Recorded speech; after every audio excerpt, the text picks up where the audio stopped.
जीवात्मा के अंदर जिस जिस प्रकार के जैसे जैसे कर्म बनते हुए हैं, अब इन कर्मों के अंदर सबसे बड़ा भारी कर्म है मोहनीय कर्म।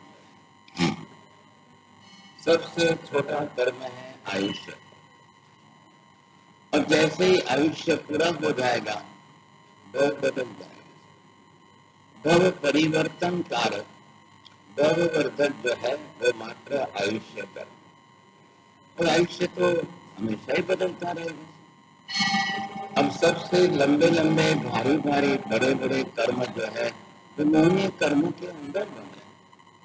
अमोनीय कर्म के अंदर इतने भारी कर्म बनते जाएंगे। अब कोई कर्म जो है 70 कुड़ा कुड़ी सागर बनता, कोई 40 कुड़ा कुड़ी सागर, कोई 30 कुड़ा कुड़ी सागर, कोई 20 कर्म जो बन रहे हैं, जितने बन रहे हैं वो कुड़ा कुड़ी सागर की कक्षा में जा रहे हैं। और आयुष्य हमारे पास इधर 80-100 बरस का हो रहा है, 60-70 बरस का हो रहा है। कैसे हिसाब होगा? कोई भी कर्म पाप करेगा तो बांधेगा। अब आप ये देख रहे हैं कि बाहर प्रवृत्ति करने में 18 कर्म के पाप करने में एक अकेला मोहनीय कर्म बनता है। एक दो पाप की भी बात नहीं है, 18 आप 18 पाप सब पाप करते जाइए मोहनीय कर्म पहले। और मोहनीय कर्म बनने के बाद उसकी शाखाएं ब्रांचेस जो है वो दूसरे कर्मों में जाकर के ज्ञानावरणीय बनता है, दर्शनावरणीय बनता है। अब ये कर्म आपको जाकर के दर्शनावरणीय बनता है, ये कर्म आपको जाकर के तो दूसरे कर्मों के लिए कारणीभूत निमित्त भी यही बन जाता है। अब इसका सबसे बड़ा आधार आया 18 पाप स्थान की प्रवृत्ति। अगर अब जीव समझ जाए उसको भव नहीं बढ़ाना है तो मोहनीय कर्म नहीं करना। मोहनीय कर्म में सबसे ज्यादा राग द्वेष क्लेश कसा है। ये कर्म जिस तरह से आपको प्रवृत्ति कराते जाएंगे, कर्म बंधाते जाएंगे, बाकी के सातों कर्मों के अंदर इसका विभाजन होता जाएगा। अब एक के अंदर जितनी कर्म प्रकृतियां बढ़ती जाएगी। अब ऐसी कर्म प्रकृतियों के आधार पर अब जीव को कितने कर्म किस समय कैसे भुगतना। बस परम सौभाग्य हो कि जीव को कर्मों के सामने कर्म क्षय कारक ऐसा प्रबल कर्म जो मिल जाए तो ही कोई रास्ता निकल सकता है, नहीं तो संभव नहीं। अब आप करो तो क्या करो, कैसे करना? अब प्रवृत्ति 18 पाप के रोज की, संसार ही इसी का बना हुआ। आप संसार के अंदर किसी जन्म में जाओ, किसी गति में जाओ, किसी भव में जाओ, आप बिना पाप किए रह नहीं सकते। बिना पाप किए आपका जीवन ही नहीं चल सकता। और इसीलिए जीवों की मिथ्या मति बन चुकी है, गमे ते पाप करવું પડે, गमे त्यारे करવું પડે, गमे એટલી વાર કરવું પડે, गमे તે રીતે કરવું પડે। जीवो પોતાની રીતે પાપ પ્રવૃત્તિ કરવામાં તૈયાર। अब पाप प्रवृत्ति नहीं छूटेगी तो कर्म बंध नहीं बनेगा, कर्म बंध होना ही बंद नहीं होगा तो भव नहीं बन, भव नहीं घटेंगे तो संसार चलता ही रहेगा, संसार कोई रुकने वाला। इसलिए सर्वप्रथम पहले जीवों को संसार का भय, कर्म का भय, भव का भय ये लगना अनिवार्य। भव भय ही निर्माण नहीं हो, कर्म का भय ही निर्माण न हो, पाप विरुता की बुद्धि बिल्कुल ना आए तो फिर हमारा संसार कब तक चलेगा? आप ये समझे, मछली है, पानी में से समुद्र में से उछले, फिर अंदर गिरे, फिर उछल के बाहर आए, फिर अंदर गिरे। डॉल्फिन को देखा होगा कितनी बार, तो क्या फर्क पड़ता है? उसको कोई फर्क नहीं पड़ रहा है, अनंत बार करे तो भी क्या। वैसे जीवों को संसार के भव भ्रमण में अब अनंत भव कितने भी होते जाए, कितने भी बीतते जाए, क्या फर्क पड़ेगा? कुछ भी फर्क करते जाए। नाम इसका यहाँ पर हमने श्रीकांत नाम लिया। श्रीकांत है ही कौन से? पाप बुद्धि जब बनी हुई है तो क्या करेंगे? पाप की परिणति बनी हुई। पाप की बुद्धि और पाप की परिणति में दो में क्या फर्क है? बोलो माजे तुमने पूछू तेरे बोलो।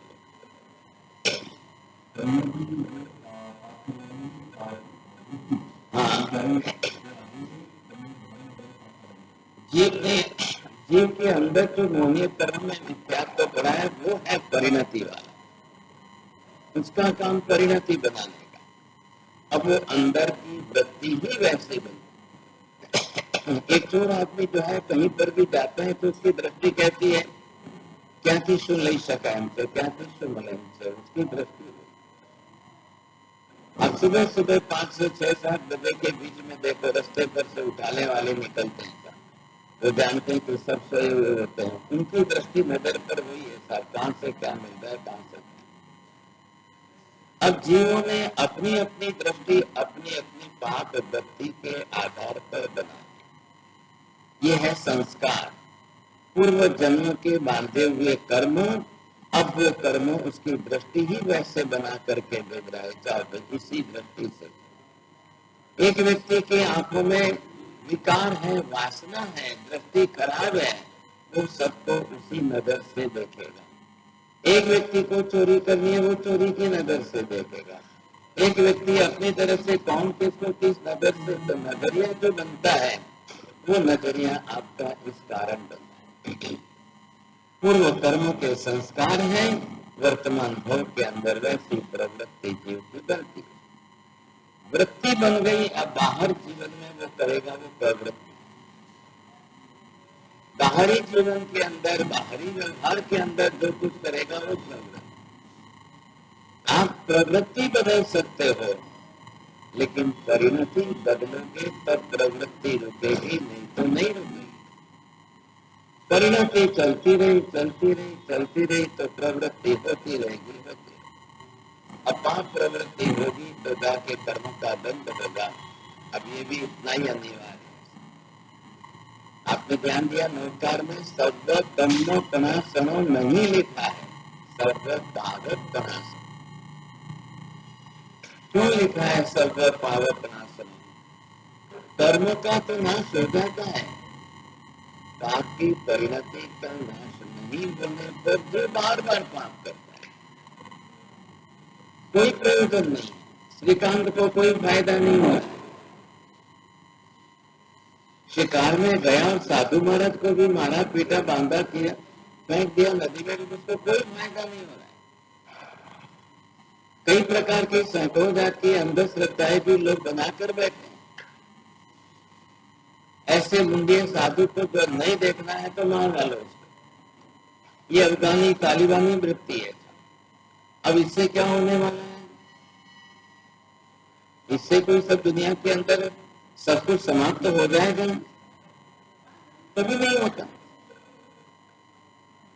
ऐसी दमनकारी वृत्ति से लोग कई बार लोगों को कुचलने की कोशिश कर देते हैं।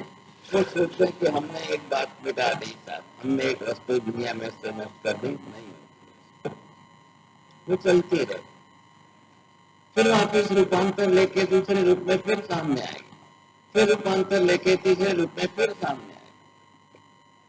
क्यों? अंदर की सोच, अंदर की वृत्ति वो जब तक नहीं जाएगी तब तक क्या हो।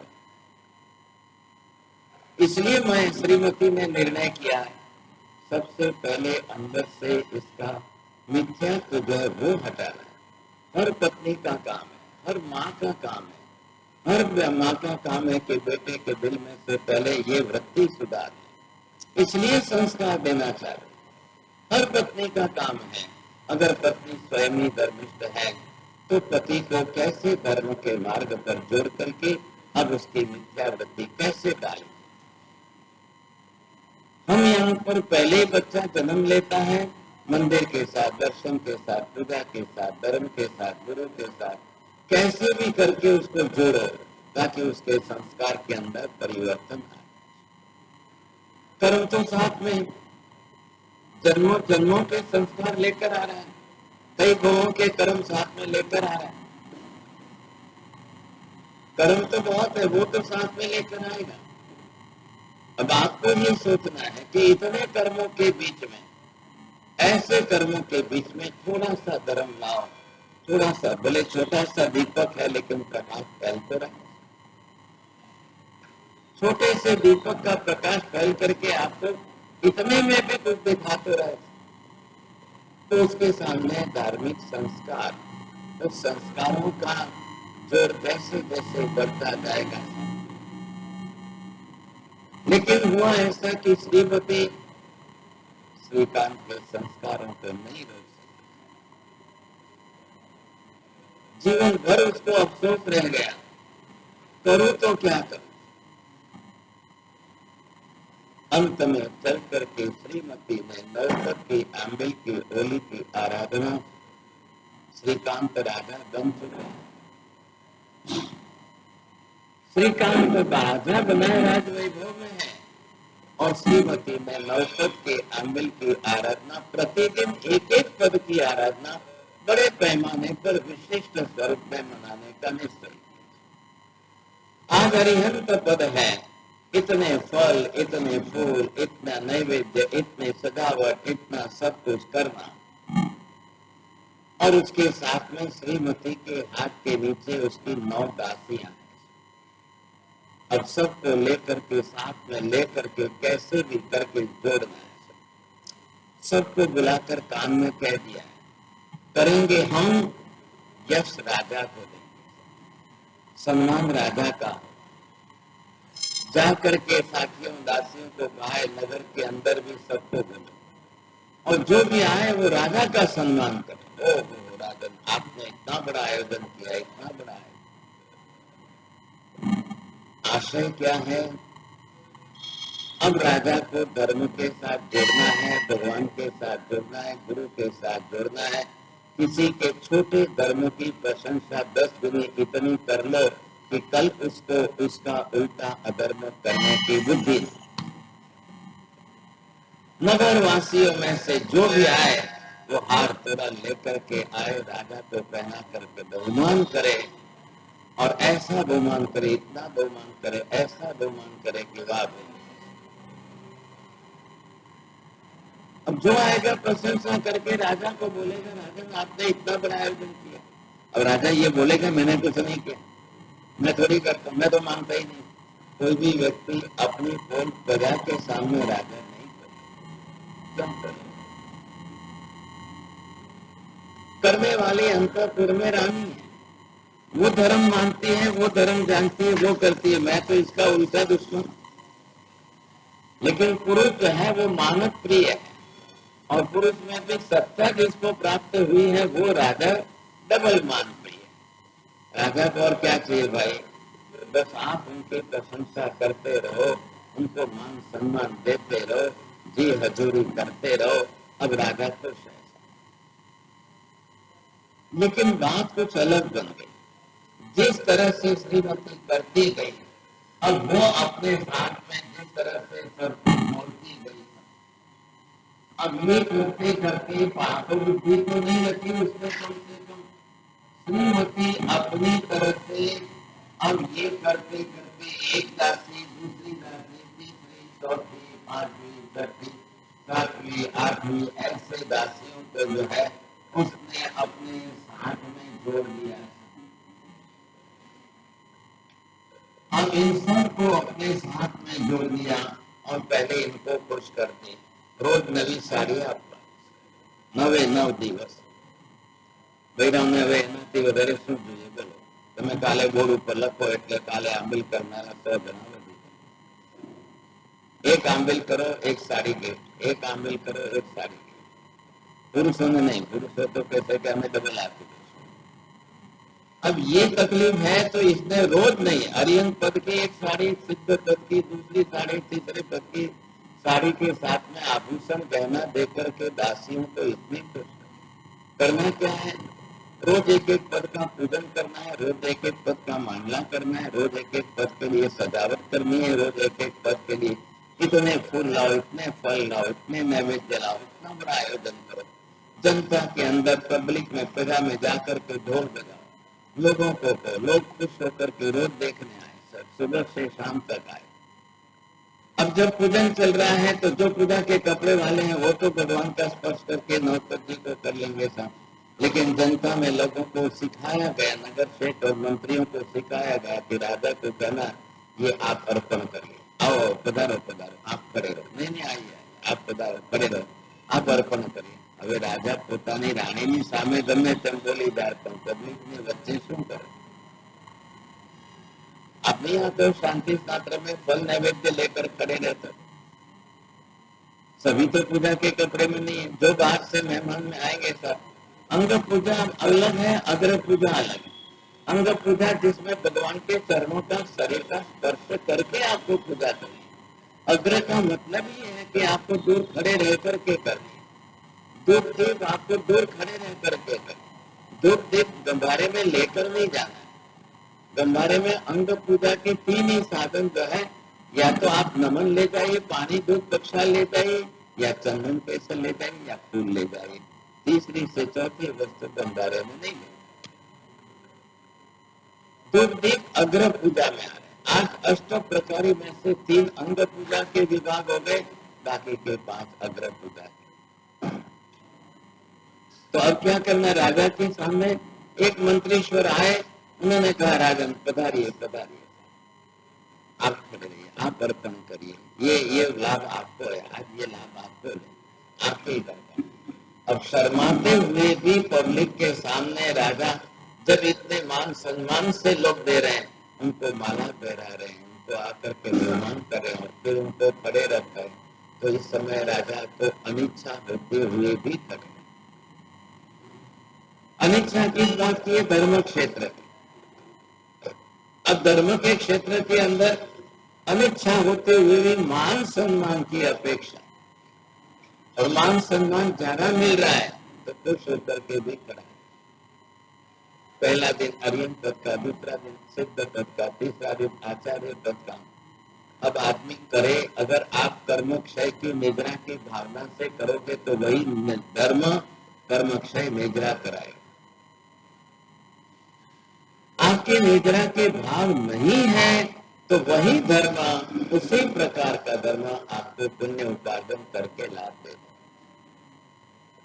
निद्रा का जो मार्ग है वो 90% है, पुण्य का लाभ जो है वो 30-40%।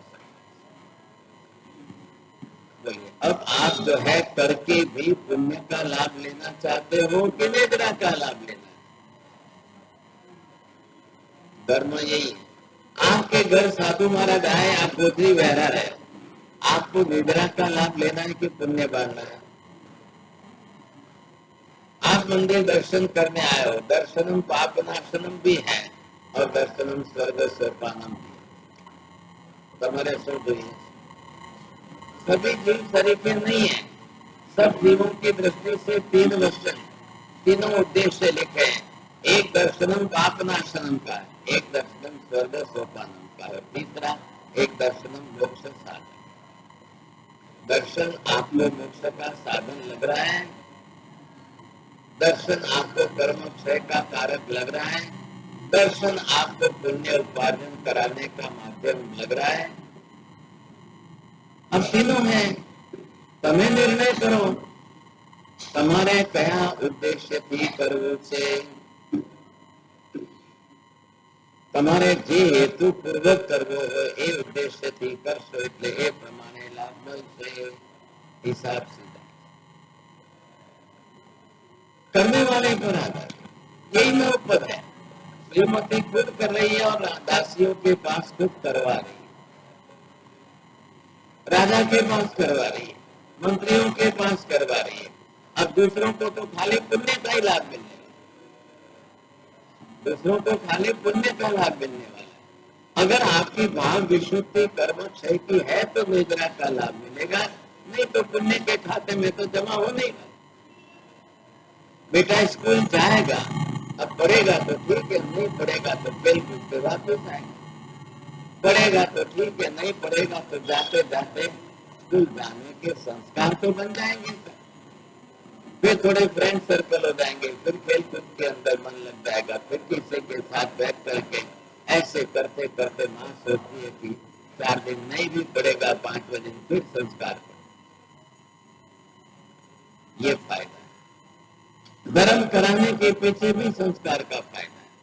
आप किस भाव से बोला रहे हो, रोटली बोराते हो कि दाल बोराते हो, साग बोराते हो कि चावल, वस्तु से मतलब नहीं है भाई साहब, आपके भाव, परिणाम और उद्देश्य पर है। जो भी हो, जीव जिस प्रकार के हो, कोई भी हो, शालिक भद्र बनने वाले ने कोई निद्रा के भाव से नहीं बोला है। अब उसके भाव नहीं है, उसको निद्रा मालूम नहीं है, कर्म क्षय का कुछ समझता नहीं है, लेकिन जिस तरह से जो भी थोड़ी सी खीर बनाई और वो साधु महाराज ने बनाई, अपनी तरफ से उसने आनंद और प्रसन्नता व्यक्त की, बड़ी खुशी के साथ। कोई वस्तु हो रहा हो, कोई वस्तु ओછી हो रहा हो कि વધારે हो रहा हो, મનમાં કચવાટ સાથે નહીં हो रहा होता, મનમાં રાગદ્વેષ સાથે नहीं हो रहा होता, મનમાં ક્લેશ કસાય સાથે नहीं हो रहा था, ઓરાવીને પાછું કરમ બાંધો એવું नहीं कर। आपको पुण्य का लाभ लेना है तो खुशी होगी। તમે શું બોલો છો? આવીને વિનંતી કરો સાહેબ લાભ આપજો કે લાભ લેજો, શું કહો છો? क्यों क्यों बोलो लाभ आपજો? आपने लाभ लेना है कि महाराज लाभ लेना? पहला तमें समझी गया, आपकी लैंग्वेज ही इस प्रकार की होता है, તમે ભાષા જ પુણ્યની વાપરી રહ્યા છો, અમને લાભ મળવો, અમને લાભ આપજો સાહેબ। શું લાભ આપશે ને સાહેબ, કેટલો લાભ આપશે? એમના પછાણો કેવા છે, એમને કલ્પે છે નથી કલ્પતો? તમારા ઘરમાં શું છે ભાગશાળી? સારામાં સારી મીઠાઈ હોય પણ જીવ હિંસા કે વિરાટનાની બની હોય તો સાધુ મહારાજ પહેલા જ ના પાડશે, कोई नहीं समझा, कई बार हेतु देखना है आपको। अब आपका हेतु सिद्ध होना चाहिए बस। और इस तरह से आज दिन तक हजारों लाखों वर्षों से लाखों लोग साधु साधियों को वराते आ रहे हैं, और कितने निद्रा कर रहे हैं, कितने अनुमोदना कर रहे हैं, कितने पुण्य उपार्जन कर रहे हैं, कितने। अब ये अपने अपने पर आश्रित।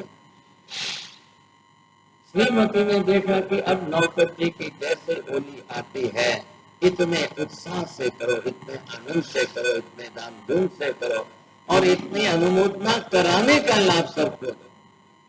ये तो वे राजा ना घरनी रानी छे, એને તો કઈ ફરક પડતો નથી, એને શું ફરક પડે છે ભાઈ? जिस हिसाब से जितना फल फूल वगैरह ला करके रखना है, अपार धन संपत्ति है, कोई फर्क नहीं पड़ रहा है।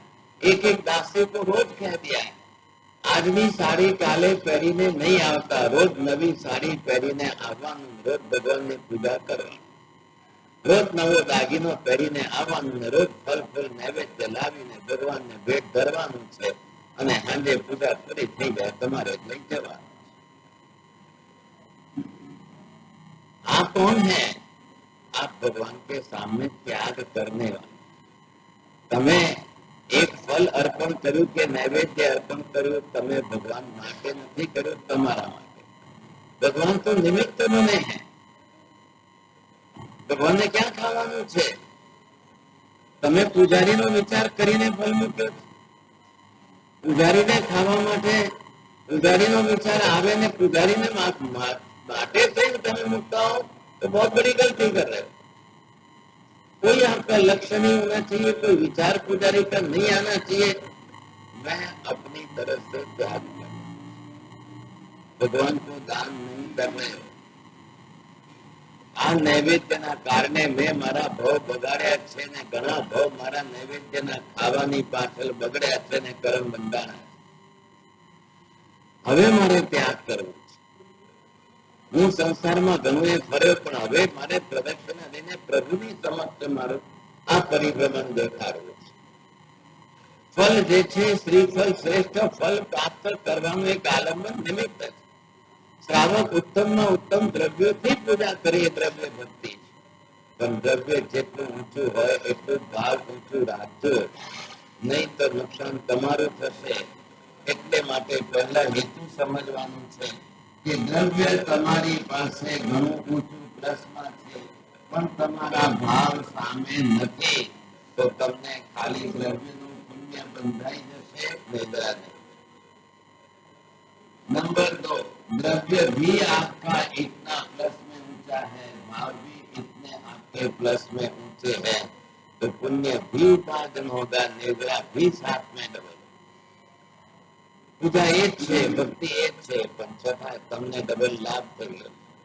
તમે કદાચ જે છે દ્રવ્ય ઉત્તમ ન વાપરી શક્યા, शक्ति नहीं है या जो बोलो, लेकिन फिर भी आपने भाव अपने अच्छे व्यक्त किए हैं, तो निद्रा का लाभ होगा, पुण्य आपका उतना नहीं बचेगा।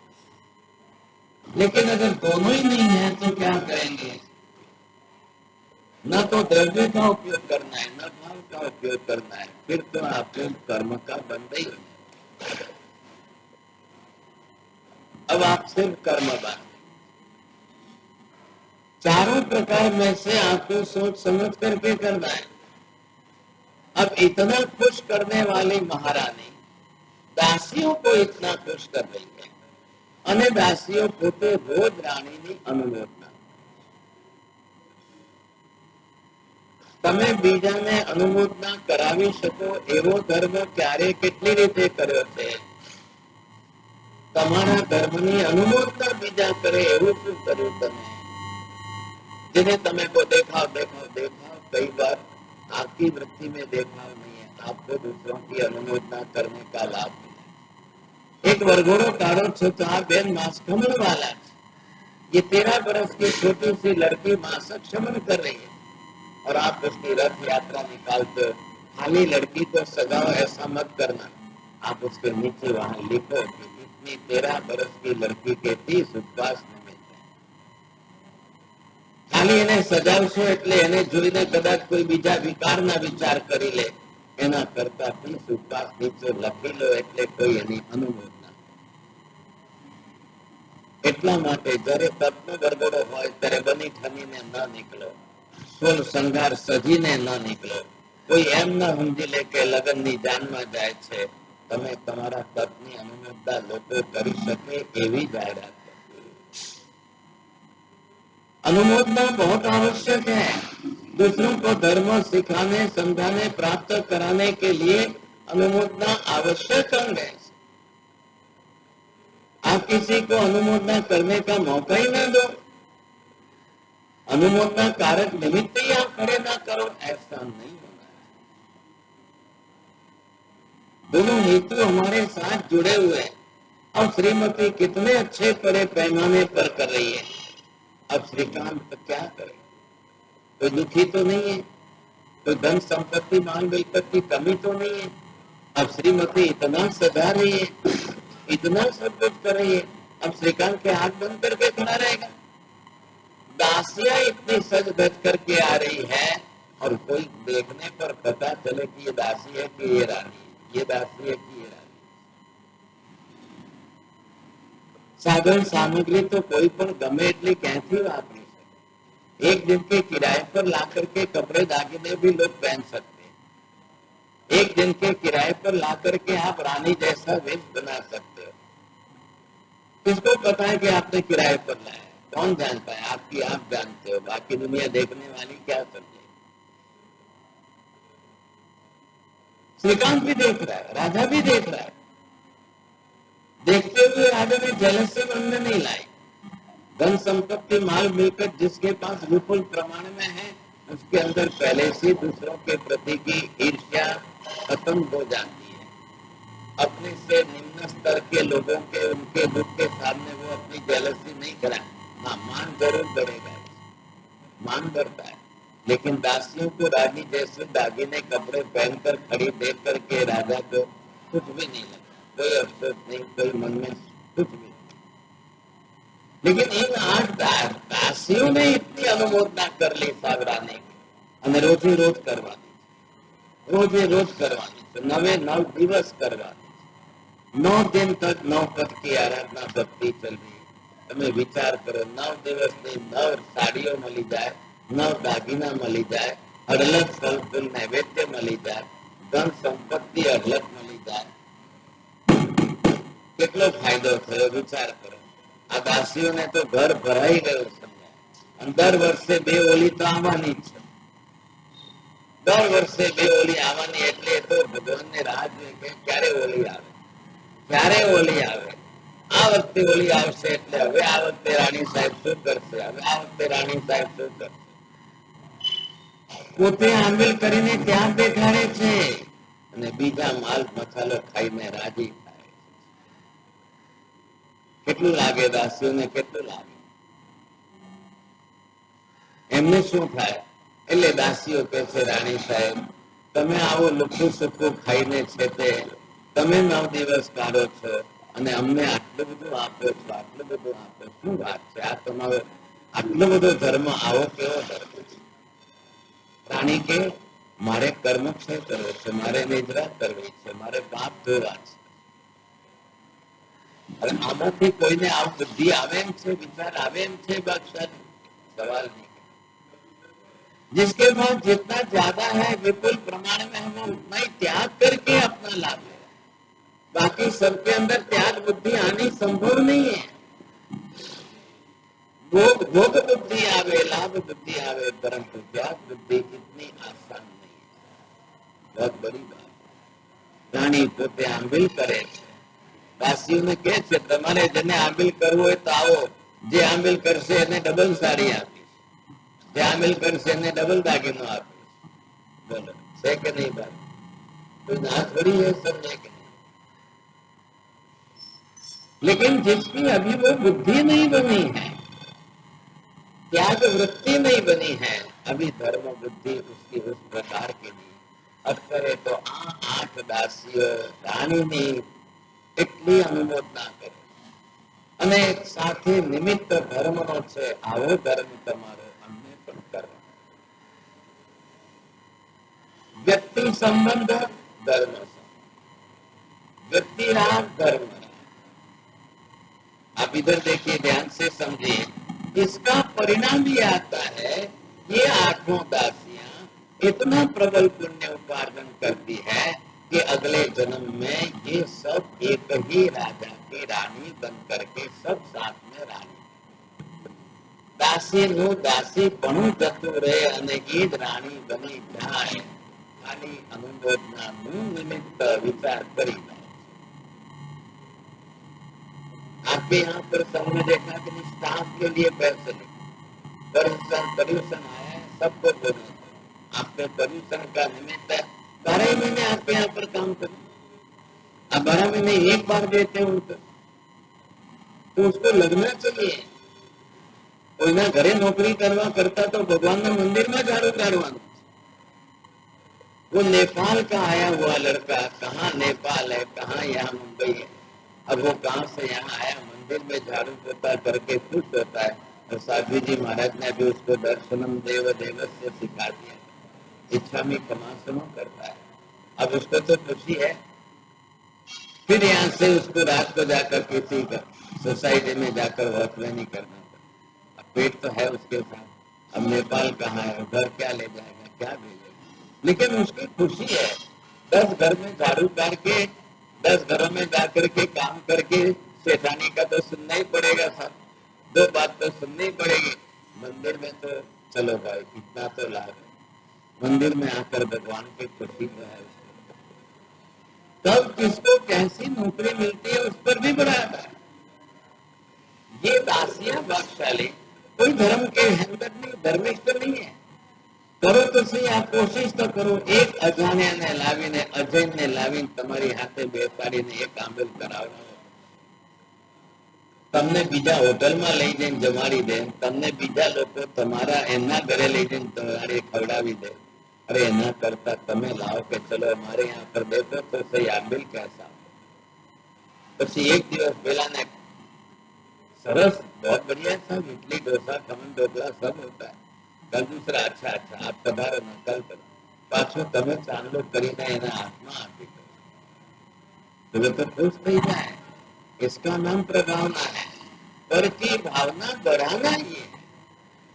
आपने तो इधर से इधर रूट कर दिया. उसका मतलब आप पर की भावना. पारका कौन છે? તમારા ધર્મથી સાવ અજાણ્યા બીજા પારકા કોણ છે? अब आप कभी तो उसके भाव बढ़ाओ सकते। आज श्रीमती ने किया, अब सबके केंद्र में कौन है? राजा। चलो दासियों ने तो अपनी अनुमोदना के भाव बढ़ा दिए। अब रही बात किसकी? श्रीकांत का क्या होगा? पहले ये सोचो। अब इसको जो है रानी का मुख्य केंद्र बिंदु श्रीकांत, रानी का पूरा लक्ष्य श्रीमती अपनी तरफ से हर चीज जो है वो इसके साथ जोड़ना चाहती है, कैसे भी करके, नहीं तो उसका हेतु नष्ट हो जाएगा, मतलब नहीं रहेगा। ये कर रही है सब कुछ श्रीकांत की वृत्ति बदलने के। ये भी तो कुछ अनुमोदना करे कि नहीं? अब आप कौन अनुमोदना कर से? रानी नहीं कर से, श्रीकांत किसकी करे? रानी ने बहुत अच्छी तरह से सोच समझ करके प्लानिंग कर दी। पुरुष है, राजा है, इसको मान सम्मान से मतलब है। अब उसने प्रजा में से हजारों लोगों को रोज खड़े कर दिया।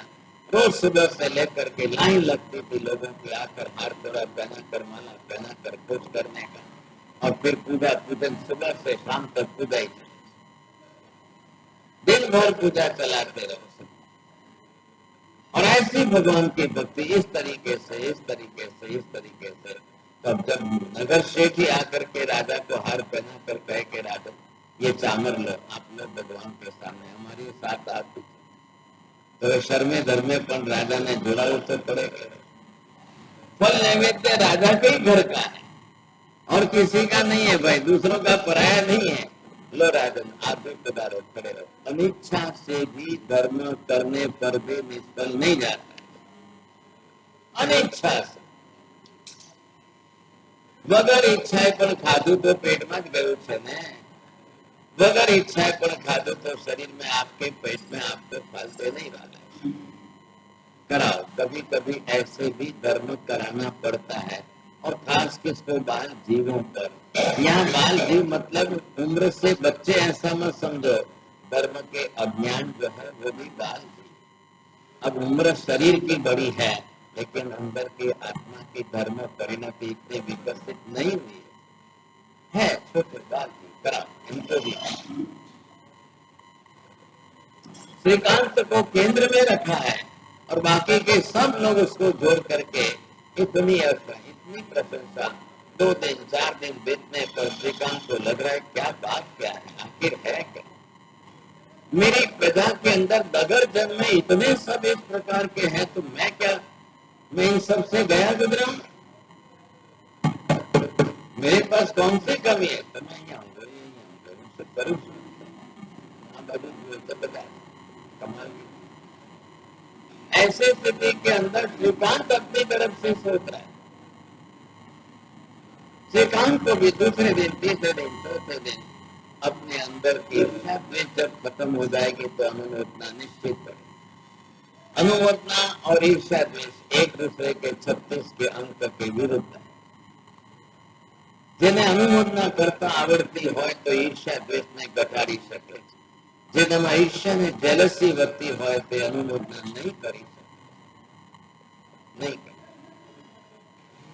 आपको बढ़ानी है तो अनुमोदना बढ़ाते जाओ। आप प्रैक्टिकल लाइफ में देखोगे ईर्ष्या द्वेष जेलसी आपकी घटते घटते घटते घटते घटती जाएगी।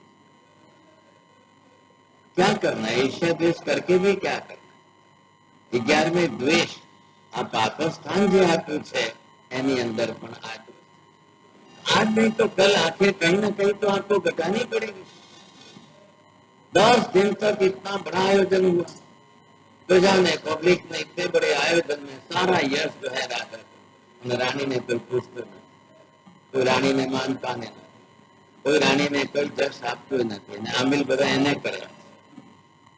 આમાં તો કોઈ આમિલ કરવા વાળું નથી, तो लेकिन फिर भी रानी सबसे खुश है, फिर भी रानी सबसे ज्यादा खुश है कि जितना लोगों राजा નું બહુમાન કરે છે રાજી ડબલ खुश થાય છે।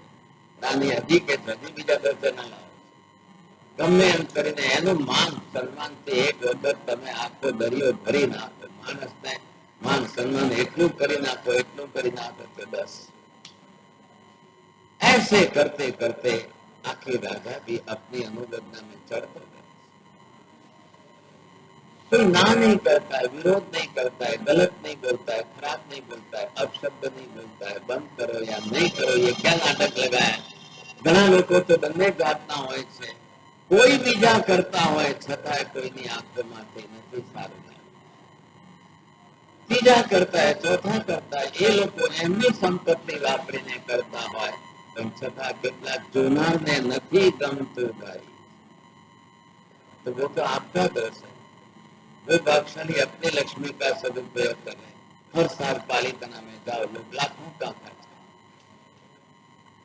लाखों का नहीं करोड़ों का खर्च, कोई नवान करावे, कोई दान करावे, कोई तमाशा करावे से, तो कोई क्या करा ले। अब वहां तो जाएगा तीर्थ में, तो जो जाएगा वो लाखों करोड़ों का खर्च करके,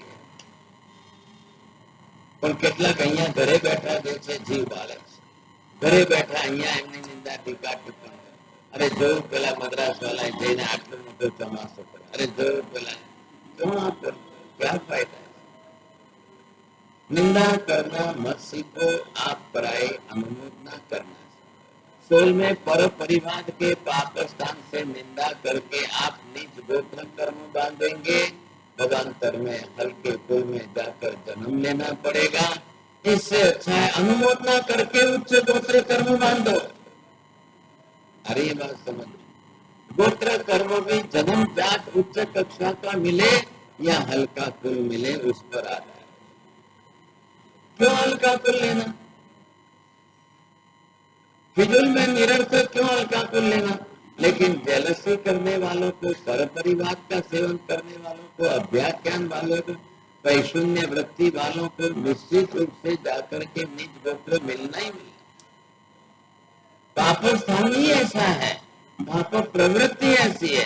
आज पूरी दुनिया का सर्वे कर लो, 8 અબજની વસ્તી છે આખી દુનિયાની।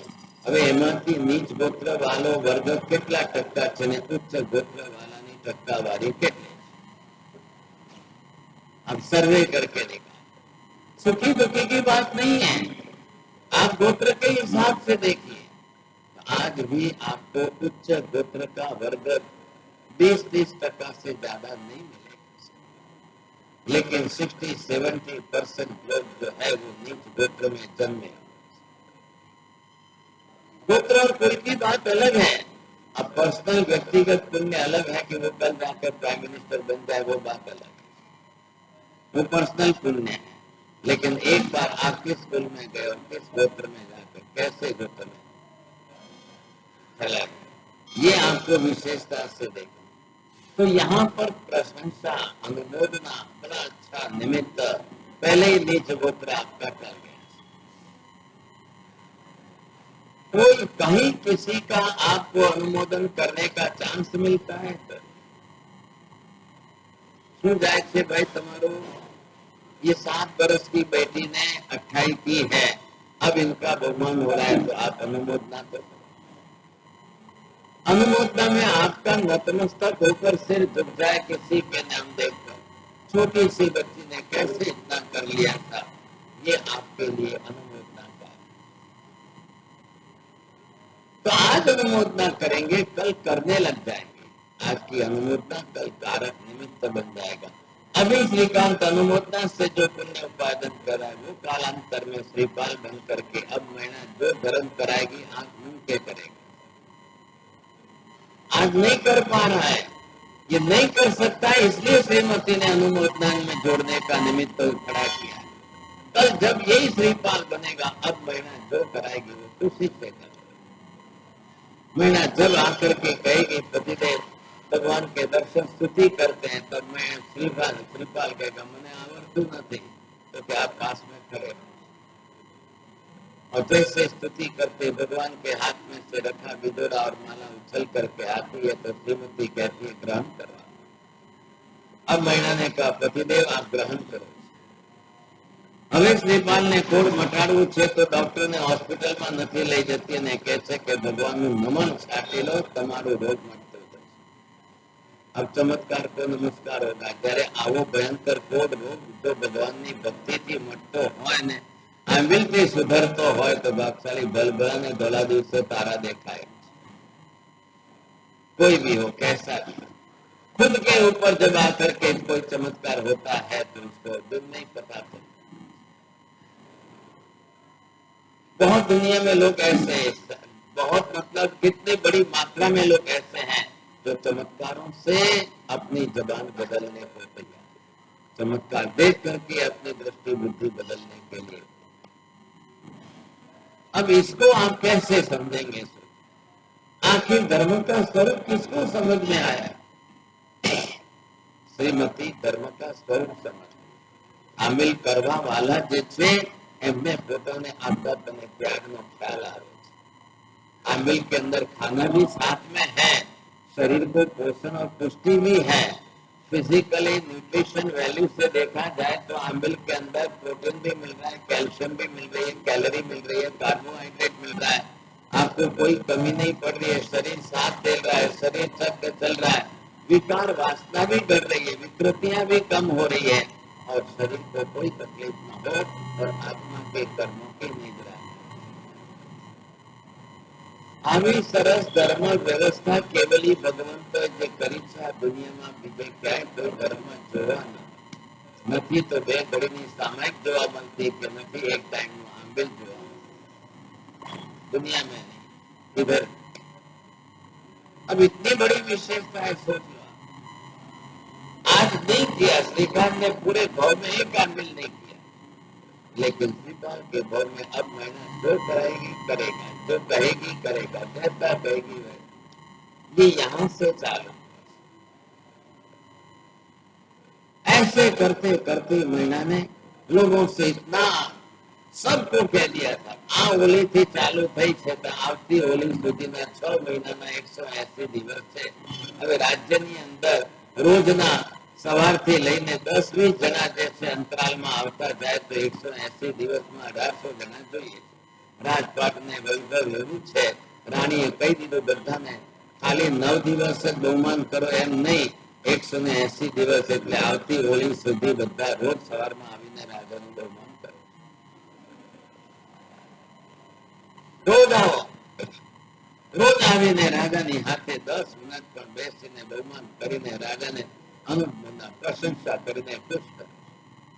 એક જણ 6 વાગે આવે ને બીજો 6:30 આવે, ત્રીજો 7 વાગે આવે, ચોથો 7:30 આવે, ચોથો 8 વાગે આવે, એટલે સવારના પોરમાંથી રાજાને શિકાર કરવા જવાનું ચાન્સ હતું।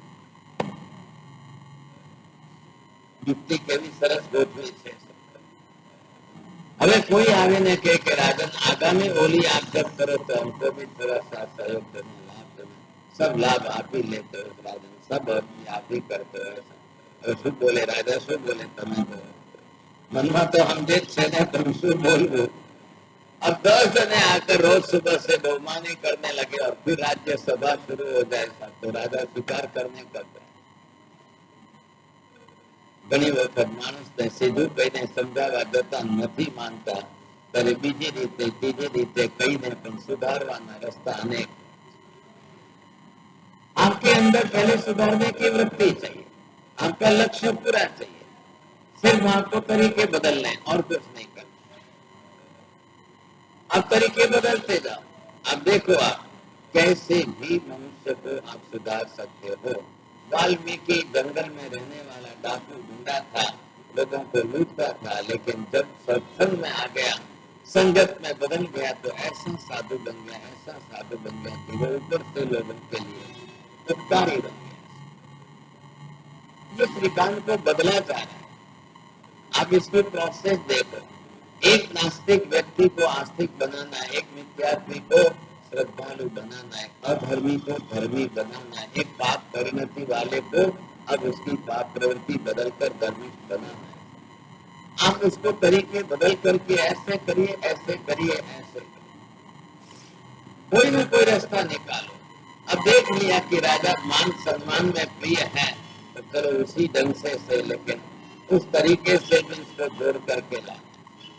તમે વિચાર કરો, આજે ધર્મ માર્ગનું એટલું પણ આયોજન ન હોત તો જૈનો કરોડો રૂપિયા બહાર બીજે ખર્ચી નાખે, तो काले जैनो सिनेमा थिएटर बनावट અને ફિલ્મ લાઈનમાં કરોડો રૂપિયા રોકી દે ને હોટલ લાઈનમાં લાખો રૂપિયા ખર્ચી દે તો જૈનો ક્યાં ચાલશે?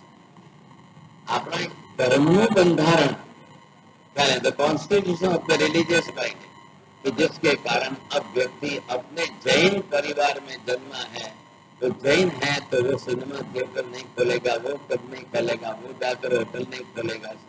हूँ क्या हवरना हवर ત્યાં સુધી કાંદા બટાકા કાપી લોકોને ખવડાવું મારું કામ। હું ખાઉં છું એ વાત બરોબર છે, મમ્મી ના પાડતી थी ઘરમાં नहीं आवा दे, ઘરમાં नहीं आवा दे। मम्मी ने बहुत अच्छी तरह से घर संभाला है, 8 दिन तक घर में आलू प्याज आने नहीं दिया है। હવે તમે કરી જુઓ તો ધંધો, કોઈ મમ્મી તમને કરવા। माँ ने धर्म सीखा है, माँ ने घर में धर्म बना के रखा है। एक परिवार को इतने वर्षों तक धर्म के बंधन में बांध करके रखना सामान्य बात नहीं है, बहुत लंबी बात। आज इसका परिणाम ये आ गया कि तीसरी पीढ़ी का बेटा भी जा करके कोई होटल सिनेमा तो नहीं करेगा। ये तो बात कोई इतने दुनिया भर के गलत पाप करने चल रहे हैं, लाखों रुपए लोग कमा रहे हैं। सब पाप करने के धंधे भी आज बहुत है, जिसके अंदर लाखों कमाने वाले भी बैठे, लेकिन लोग प्रलोभन में आकर के पैसा ज्यादा देखना है कि पाप ज्यादा देखना है, ये विचार करना। इतना विचार सबसे बड़ा है। कभी भी ध्यान रखना, संस्कार पहले देखना, धर्म पहले देखना। 7 पीढ़ी के बाप दादाओं ने किया है क्या पहले सोचना। पैसे को प्राधान्य मत देना, पैसा आज है और कल नहीं।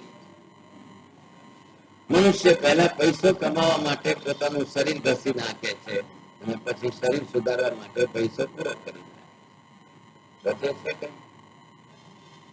जिंदगी के 2 विभाग कर लो आप। आपका आयुष्य जितना हो, जीवन का 2 विभाग हो गया। पहले हर व्यक्ति डबल काम करके भी पैसा कमा लो, डबल काम करके भी पैसा कमा लो, तो शरीर तो बसा ही जाए। शरीर जब आपका जो है क्षीण होने लग जाता है, शक्तियां आने लग जाती है, बीमारियां अंदर घुसने लग जाती है, अब जाकर के आपको तकलीफ होने वाली। अब कमाया वो पैसा जो है इस तरह से डॉक्टरों में चला जाए, दवाइयों में चला जाए, क्या बचे? क्या जिंदगी में क्या हो? ऐसी परिस्थिति नौबत नहीं आनी चाहिए। अपने श्रावक छे, श्रावक एनु नाम है भाग्यशाली। मार्गानुसारी के 35 गुणों के अंदर पहला गुण बताया न्याय संपन्न विभव, दूसरा गुण बताया आय से व्यय ज्यादा नहीं होना चाहिए। आय और व्यय का हिसाब करो, जे आय से एना पाप भागनु व्यय थाय तो तुम्हारे सुरक्षित राखी सकशो। आय का मतलब इनकम, आपकी इनकम कितनी हो रही है तो उसका फिक्स हो गया कि 4 आने ही खर्चा होना चाहिए। काले दीकरी 2 છે મોટી થશે એના માટે શું કરશો? कल आपके लिए सोचना है, भविष्य का क्या? परिवार बड़ा है, कल बीमारियां किसी को लग गई तो एक बीमारी कोई ने लागे से तो 2-5 वर्षनी संपत्ति खेची जाए। आजकल के जमाने के भाई साहब बीमारी सादी है, ट्रीटमेंट बहुत महंगी है। बीमारी छोटी सी है, डॉक्टर लोग पकड़ के हॉस्पिटल में ऑपरेशन के टेबल पर सुला देते हैं। आज हर व्यक्ति में डॉक्टरों की दृष्टि अपनी नीयत बदल गई। अब ये परिस्थिति उल्टी चल रही। ऐसी स्थिति में आज भी हमारे पास डॉक्टर की बहुत रुचि आ रही है। ये सब यहाँ से आता आता बदल गए, सब यहाँ से पूर्व जन्म से अब दूसरे जन्म में जाएंगे। श्रीकांत के भाव से श्रीपाल के भाव में, मैना के भाव से श्रीमती के भाव से मैना के। अब बिल्कुल आप देखिए कार्य कारण भाव, पिछले भाव के कर्म के कारण के उदय से अगले भाव का कार्य कैसे। कर्म क्या है? यहाँ पर खिलौने की चाबी है, एक छोटे से खिलौने की चाबी है कि जिसके अंदर जैसी चाबी लगाई तो कार आपकी घूमती रहे। कर्म भी आपके आत्मा के साथ लगी हुई चाबी है, और वो दूसरे भाव में जैसे ही वो चाबी जितने राउंड में घुमा के रखेंगे आपका पूरा जीवन उसी कर्म के अनुसार चलता है। अब आप क्या करो तो क्या करो ये सोचिए। इधर हमने नौपत की व्यवस्था के अंदर एक तरफ साधु, दूसरी तरफ उपाध्याय और इधर जो है सामने आचार्य बनो। अब ये जिस तरह से हमने इधर से आचार्य के बीच में साधु, इधर से साधु के बीच में उपाध्याय जी भगवान, व्यवस्था कैसी है इनकी। એટલે ઉપાધ્યાયજીની જવાબદારી આ બાજુ સાધુને ભણાવવા માટે રહી અને ઉપાધ્યાયજીની આ બાજુ જવાબદારી શાસન ચલાવવામાં આચાર્ય ભગવંતને પૂરો સહયોગ કરવા। किसका काम है सोचिए। आचार्य भगवान ही just like the president, Upadhyay ji Maharaj is just like the prime minister and sadhu Bhagwan is just like the soldiers. एक शासन कैसे चलता है, पूरा शासन कैसे चलना चाहिए। એટલે આચાર્ય ભગવંત અત્યારે કોણ છે? તીર્થ યર સબો સુરી ખ્યાલ। अब इन द एब्सेंस ऑफ तीर्थंकर, जब स्वयं तीर्थंकर उपस्थित नहीं होते हैं तो तीर्थंकर की जगह पर संपूर्ण शासन का संचालन आचार्य। अब उनकी बहुत बड़ी जिम्मेदारी हो गई संजय। सकल संघ को देखना है, समस्त व्यवस्था को देखना है, शासन की पूरी चारों तरफ से देखना, चारों तरफ से निरीक्षण करते हुए चलना, ये विषय अद्भुत व्यवस्था है संजय के। इधर उपाध्याय जी भगवान अब इनको जो है मात्र ये अपनी तरह से वाचक भी कहते हैं। इनका दूसरा नाम जो है वाचक, वाचना प्रदान करने वाले। वाचना इन द सेंस लेसन्स, जो आगमों के पाठ है, जो शास्त्रों के सिद्धांत है, उनका लेसन देने वाले, एक एक विषय आपको पढ़ाने सिखाने वाले। चौथे पद पाठक सकल संग आधार। अब इनके दूसरे नाम के अंदर इनका नाम पाठक भी रख दिया। पाठ आपनारा છે, જે બીજાને પાઠ આપીને પણ ભણાવનારા છે। अब सूत्रથી પણ ભણાવે, અર્થથી પણ ભણાવે, સર્વભય રીતે પણ ભણાવે। સાધુ કોણ છે ભાઈ? ખાણનો પથ્થર જેવો છે, એના ઘડનારા શિલ્પી ઉપાધ્યાયજી મહારાજ। ભગવાનના શાસનમાં તો રોજ દીક્ષા થવાની। ભગવાન તો સમાવસરમાં બેસીને દોષના આપે એટલે આજે આટલાય દીક્ષા લીધી, આજે આટલાય દીક્ષા લીધી, આજે આટલા। હવે જે દીક્ષા લેશે એ તો સાધુ બનવાના। હવે સાધુ સાધ્વી બની ગયા, તમે શેનાથી દીક્ષા લીધી ભાઈ? आपने ज्ञान से दीक्षा नहीं ली, आपने वैराग्य से दीक्षा। साधु बनने के लिए, दीक्षा बनने के लिए क्या चाहिए आपको? ज्ञान, सत्व ज्ञान नहीं चाहिए। आप सब ज्ञान प्राप्त करके दीक्षा लेने जाओगे 100 साल बीत जाएंगे, लेकिन दीक्षा लेने के बाद ज्ञान जरूर। तो दीक्षा लेने के पहले आपको वैराग्य चाहिए। अविरक्त परिणति के हो, वैराग्य वासित अंतःकरण वाले हो, तो आप कम ज्ञान होने पर भी आपको दीक्षा दी जाए। ज्ञान ओछू होवा छतांय तमने दीक्षा आपवामां आवे एमां कोई ना, बिल्कुल। परंतु दीक्षा लीधा पछी शुं करशो? पछी शुं करशो? હવે તમારું વૈરાગ્ય ટકાવી રાખવા માટે પણ એટલું જ્ઞાન જરૂરી છે। હવે બીજા જીવોને પણ વિરક્ત કરવા માટે એટલું જ્ઞાન આપવું જरूरी है। अब आगमों का, शास्त्रों का, तत्वों का, सिद्धांतों का अभ्यास करते करते करते ज्ञान दूसरों को प्रदान करते जाए। હવે ભણ્યા વગર ચાલશે નહીં। अज्ञानोपार्जन नहीं किया तो आप रोज का अतिचार। જેમ છતી શક્તિએ ઉપવાસ સાદિક તપ કર્યો નહીં, એ તમને અતિચાર લાગે છે, તો છતી બુદ્ધિએ ભણ્યા નહીં એનો અતિચાર લાગે કે ન લાગે? બોલો છો, અતિચાર है? पाठમાં નથી, अतिचाરમાં લખેલું નથી। तो वो तपाचार की बात आ रही है, वहां आपको लिखा है छठी शक्ति है, आपकी शक्ति है। आप आंबिल उपवास आदि तक नहीं करो, कैसे चलेगा? आप कचकान में लो, आप तप में रहो, तो ही आपको पैठ्य बोलने का अधिकार मिलता है। नहीं है तो यथाशक्ति बोलो, करो। लेकिन शरीर की शक्ति के साथ तप को जोड़ा है, तो दूसरी तरफ आपकी ज्ञान शक्ति के साथ ज्ञानाभ्यास को भी इतना ही महत्व दिया है। अब ज्ञानाभ्यास भी इतने ही प्रमाण में होना चाहिए। अब नहीं करोगे तो भी नहीं चलेगा। परीक्षा लीधा पछी जो न अभ्यास करे न बने तो रोजનું નવું જ્ઞાનાવર્ણ્ય કર્મ બંધાય। आपने क्या समझा है? खाली ज्ञान की आसाधना करो तो ही कर्म मिलता है, लेकिन ये ज्ञानावली और अंतराय दोनों साथ में बढ़ेगा। आप नहीं अपनी शक्ति होते हुए पढ़ना भी नहीं चाहते हो, बुद्धि होते हुए भी सीखना नहीं चाहते हो, अपनी क्षमता होते हुए समझना नहीं चाहते हो। क्यों नहीं चाहते हो? आप क्यों धर्म सीखना नहीं चाहते हो? आपकी गलती। अब यहाँ पर आपको ये देखना है कि उपाध्याय जी का पूरा काम आप काचो पत्थर छे એને કરીને તૈયાર કેમ કરો, ये काम उपाध्याय आचार्य भगवंत शासन की जिम्मेदारी लेकर के चले, वो साधु को रोज पढ़ाने नहीं बैठेंगे। प्रिंसिपल कौन होता है? पूरी स्कूल को कैसे चलानी है, पूरी स्कूल के लिए संचालन में क्या। अब उसको एक पीरियड ज्यादा से ज्यादा मिल जाए, जाओ टीचिंग करवाओ, लेकिन आपके पास टाइम नहीं है तो टीचिंग नहीं करेंगे, लेकिन पूरी स्कूल में જેને ગુજરાતીમાં વહીવટ છે, એનું પ્લાનિંગ છે, स्कूल का स्टैंडर्ड लेयर तो बनना चाहिए कि नहीं, स्कूल का लेवल नीचे नहीं उतरना चाहिए। ये सब बातें आपके साथ जोड़ दिए, ये अनिवार्यता के साथ जोड़ी।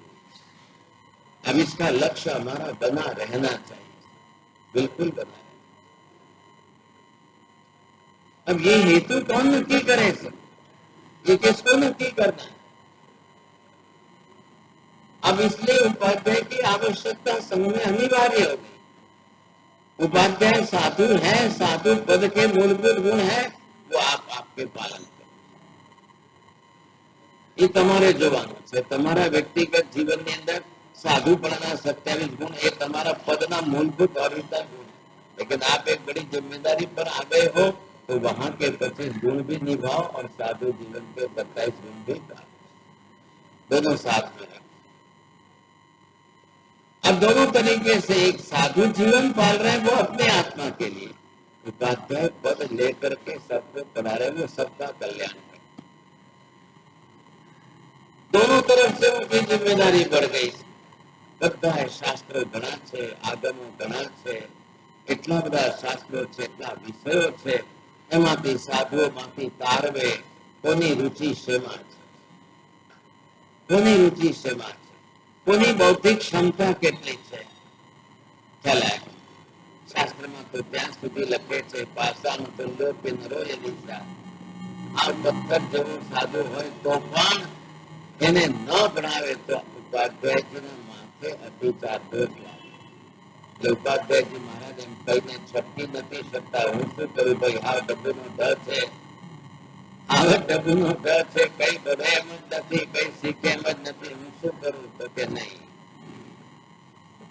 कोई शिल्पी कभी ऐसा नहीं कहेगा पत्थर तो ओबड़ खोबड़ है, मैं क्या करूं भाई साहब, आप पत्थर तो ऐसा है, पत्थर तो ऐसा है, एक लेवल में नहीं है, एक सरफेस नहीं है। पत्थर तो खान में ऐसा ही होता है। खान में भी पत्थर गड़ाई ने आवे तो शिल्पी ने પછી રહેવું શું કરવા? नहीं, उपाध्याय जी को देखना है जैसा तैसा बुद्धि का बैल है तो भी उसको पढ़ा लिखा करके आप अच्छी तरह से विद्वान तो करना ही पड़ेगा। कहीं शासन कैसे चले, दिन शासन कैसे? 17वीं शताब्दी के अंदर उपाध्याय यशोवी जी महाराज हुए। आप कल्पना नहीं कर सकते हो डभोई के गुजरात के और इतनी बड़ी कक्षा पर पहुंच सके कि एक दिन आप एक हाथ में नींबू लेकर उछालो इतनी देर में तो संस्कृत के श्लोक बने। बनारस में जाकर के राजाओं के सामने, वहां पंडितों के सामने बैठ करके इतने संस्कृत के श्लोकों के अंदर ऊंचे सिद्धांतों की बात रखी। અને જેમને કહેવામાં આવે કે ભાઈ તમારે જીભ હલાવીને જે શબ્દ ઉચ્ચાર કરવામાં આવે છે વગર બોલે તમારે આખો વાદ વિવાદ ડિસ્કશન કરવાનું। હવે દાંતની સાથે જીભ અથડાશે ત્યારે પ થ દ દ ન આ 5 અક્ષરો નીકળશે। તો એમને કહેવામાં આવ્યું કે તમે જે બોલો એની અંદર ત થ દ દ ન ન આવે। આટલો ઉપયોગ રાખીને બોલવા જાય એટલે તમે શોધવા માંડો કે ગોતવા માંડો ને પેલા ફટાફટ બોલવા। इतनी क्षमता किसकी है? अब आप ये समझते हो कि सरस्वती का जाप कर ले इसलिए कल से सब आ जाएगा। बच्चों को समझा सकते हो, छोटे बच्चों को परीक्षा में पास करूँ छे ने तो તમે સરસ્વતીની સાધના જાપ કરી લે, પછી છોકરો ફેલ થઈ ગયો પછી આવશે તો શું કહેશો? પછી ऐसे मत सिखाओ, आप सिखाना है लोग प्रलोभन से मत, बिल्कुल सिद्धांत के साथ। જેટલી સરસ્વતીની સાધના કરો એટલે જ ઓમ રીમ નમો નાણસ્વની સાધના। ઓમ રીમ નમો નાણસ્વ આત્માનું સીધું ગુણ છે ભાગશાળી, એટલે સીધું જ્ઞાનાવરને કર્મનો ક્ષય દર્શન વધે ને તમારું જ્ઞાન વધે। સરસ્વતી આવીને કોઈને જ્ઞાન આપી જવાની નથી। સરસ્વતી રાતના ધર્મ આવીને તમને બધું કઈ અંદર ભરી જશે ऐसा मत समझो। ज्ञान दाता देवी है कि ज्ञान की अधिष्ठाता है? श्रुत दाता है कि श्रुत की अधिष्ठाता है? श्रुत भगवान का आप नहीं बोले। अब ऐसे स्थिति के अंदर सुदेवया भगवई, सुदेवया भगवई शब्द ये है। अब क्या करना है? कैसी है श्रुत देवता? एक एक डिवीजन दिया हुआ है। एक कैबिनेट बनती है तो डिवीजन होते हैं कि नहीं होते? अलग अलग फाइलें पोर्टफोलियो दिए जाते हैं, आपको ये विभाग संभालना है। सुदेवया भगवई नाना वर्णीय जैसिम खवे स्वयं जैसिम सुरसाय, जिसकी श्रुत सागर में भक्ति है उसके कर्म क्षय करना है। तो सरस्वती आવીને તમારા કર્મ ખપાવશે કે તમારી પોતાની શ્રુત ભક્તિ હશે એનાથી કર્મ क्षय? कोई देवी देवता आकर आपके कर्म क्षय कर सकते हैं? कर्म તમારા છે, કર્મ તમારી અંદર છે, આત્મામાં છે। તમારા કર્મ ખપાવવા માટે બીજા કોઈ આવીને કંઈ કરી શકતા નથી। જેને તેને પોતાને પોતાના કર્મ ખપાવે, જેને પણ કર્મ ક્ષય કરે એને પોતાના કર્મ तो ऑटोमेटिक है। जैसे सोसाय रे भक्ति, श्रुत सागर में आपकी भक्ति बनी रहेगी, आपकी कर्म निद्रा होती।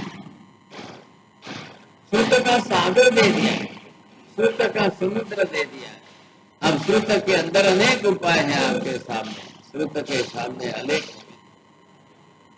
अब आप अपनी निद्रा करना चाहते हो तो जैसे सोसाय रे, जिनकी अपने आप में शुद्ध सागर में इतनी भक्ति कर रहे उनका निश्चित कोई दो राय। अगर आपके कर्म निद्रा ज्ञानावर्णीय कर्म का क्षय दर्शन रोज का होता है, आप अपने ज्ञानावर्णीय कर्म का रोज का क्षय दर्शन कर सकते हो तो आप खुद अपना लाभ उठा सकते हो, खुद ही आप अपने लिए। पहले लक्ष्य तो होना तो चाहिए, हमारा लक्ष्य हमारा मानस पहले बनना तो चाहिए। मैं कर रहा हूँ कि नहीं कर रहा हूँ, मेरे से हो रहा है कि नहीं हो रहा है, मैं करते जा रहा हूँ क्या कर रहा हूँ, ये अपना देसिम सोसाइटी देसिम कवे। अब यहाँ पर ये विशेषता आ गई, ये तीनों को मिल करके जिन शासन के अंदर तीनों महापुरुष हो गए। अब ये भी गुरु के स्थान पर है, ये भी गुरु के स्थान पर है, ये भी તમારા માટે કદાચ જે છે શ્રાવક માટે સાધુ મહારાજ ગુરુ બનતા હોય, તમારા માટે પણ સાધુ મહારાજ માટે ગુરુ કોણ છે? સાધુ મહારાજ માટે ગુરુ કાલે આચાર્ય બને કે સાધુ મહારાજ માટે દીક્ષાદાતા ગુરુ આચાર્ય બને તો જ્ઞાનદાતા ગુરુ ઉપાધ્યાય। દીક્ષાદાતા ગુરુ બને છે મારા મને જેને સંસારમાંથી કાઢ્યો, संसार वैसे मेरा उद्धार किया है, कल्याण किया है, ये मेरे गुरु। लेकिन आपके विद्यादाता कौन है? ज्ञानदाता कौन? संसार के अंदर आपके माता पिता आपको जन्म देने वाले, लेकिन स्कूल के शिक्षक आपको पढ़ाने वाले विद्यादाता, धर्म के क्षेत्र में धार्मिक शिक्षा देने वाले वो धर्म गुरु। इधर ये धर्म गुरु है आपको धर्म के अंदर स्थित करने वाले। तो ये सारी विशेषताएं जो जिसके साथ जुड़ती है वो उसके साथ जुड़े, अनिवार्यता इसकी। उस स्थान पर उनका महत्व होना चाहिए, अनिवार्य रूप में उनका महत्व होना चाहिए। ये विद्यादाता है तो इनको मैं इसी रूप में रखूं, ये मेरे लिए ज्ञानदाता है तो मैं इनको इसलिए इसी रूप में रखूं, ये अनिवार्यता है। बरोबर बनाए रखिए हर स्थान पर उनका आसन। एक का भी मानस कृतज्ञ होने के बाद आप कभी किसी का उपकार न भूलोगे। कृतज्ञ नहीं बनना चाहिए। आप किसी के उपकार कर रहे अपकार न करो, लेकिन किसी ने आपके ऊपर उपकार किया है तो उनके उपकार का स्मरण अवश्य करो। તમારાથી થાય તો કોઈના ઉપકારનો બદલો વાળો, પણ ન થાય તો કોઈ દિવસે કોઈના ઉપકારનો બદલો અપકારથી તો નહીં થાય। મારા ઉપર કોઈએ ઉપકાર કર્યો છે એને હું ક્યારેય ન ભૂલું, પણ મેં જો કોઈના ઉપર ઉપકાર કર્યો હોય તો મારે તરત ભૂલી જવું। કેટલો ફરક છે। મારા ઉપર જેમને ઉપકાર કર્યો છે એમને હું बहुत याद करूं, लेकिन मैंने किसी के ऊपर उपकार किया तो तुरंत भूलना। खोटो अहंकार વધારીને શું કરશો? कहाँ अहंकार बढ़ाते रहोगे आप? कोई आवश्यकता नहीं। कहीं कहें मैं શું કર્યું છે મારે કહેવાની જરૂર નથી। જેના ઉપર થયું છે એ દુનિયાને કહેશે એ વ્યાજબી છે, તમારે કઈ કહેવાની જરૂર નથી। ये समझना है। આ જીવન જ એ પ્રકારનું ચાલે છે। એટલે ક્યારેક આચાર્ય શાસનના ગુરુ છે, आचार्य आखा संघना गुरु છે, आचार्य सर्वमान्य होने चाहिए। उपाध्याय जी साधु के लिए गुरु है, साधु श्रावक के लिए गुरु है। ये है पूरी हमारी एक ट्रेडिशन जो चलती है। कौन किसके लिए एक सारी व्यवस्था है। ये व्यवस्था नौपद के अंदर पूरी तरह से है। अब इस व्यवस्था को समझ करके आप चलिए, कहाँ किसका रोल क्या है, कहाँ किसका रोल क्या है, कौन किसको साथ। अब जगत के जीवों को ज्यादा धर्म प्रदान करने वाले कभी साधु होंगे, कभी उपाध्याय जी होंगे, कभी आचार्य होंगे। धर्मનું संचालन करना, धर्मની व्यवस्था બેસાડો और लोगों को धर्म का तत्व सत्य समझाना, सिद्धांत सिखाना और प्रैक्टिकल लाइफ में आचरण कराना। साधु धर्म का बिल्कुल प्रैक्टिकल लाइफ में आचरण करने वाली प्रतिमूर्ति है। पहले उनका काम जीवन का रूप में स्वयं करना है, ये खुद करते जाए। ये पूरी व्यवस्था समझिए, देव गुरु धर्म तीनों है। अब इसके साथ में धर्म की भी विचार हो गया सब। अब श्रीकांत का पूर्व बहुत पूरा हो गया, युद्ध भी किया उसने, वो सब विचारना हम ज्यादा नहीं करना चाहते। वो युद्ध उसके सामने भारी पड़ता है भवांतर के अंदर, वहां पर सब काम। लेकिन अब श्रीकांत के पूर्व जन्म की बात इतना जो महत्वपूर्ण अंग था वो रखा। अब श्रीकाल के भव में आकर कर्म का हिसाब કર્યો છે तो हिसाब तो करना पड़ेगा नहीं। क्या किया भाई, कैसा किया है। अब वो हिसाब देखने में आपको पता चले कि कर्म का फल कैसा है। अब कर्म अनिवार्य है, कर्म भुगतना ही पड़ेगा। बिना भुगते भी कर्म क्षय हो सकता है कि नहीं, बिना भुगते भी आपका कर्म प्रमाण में कर सकता है कि नहीं, दोनों बात साथ। कल थोड़ा उसका भी आगे हम विचार करेंगे, कैसे कर्मों का क्षय बिना उदय में आए भी हम भुगत सकते हैं, ये भी समझ।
धर्म सर्वमङ्गलमाङ्गल्यं सर्वकल्याणकारणं प्रधानं सर्वधर्माणां जयनं जयति शासनम्।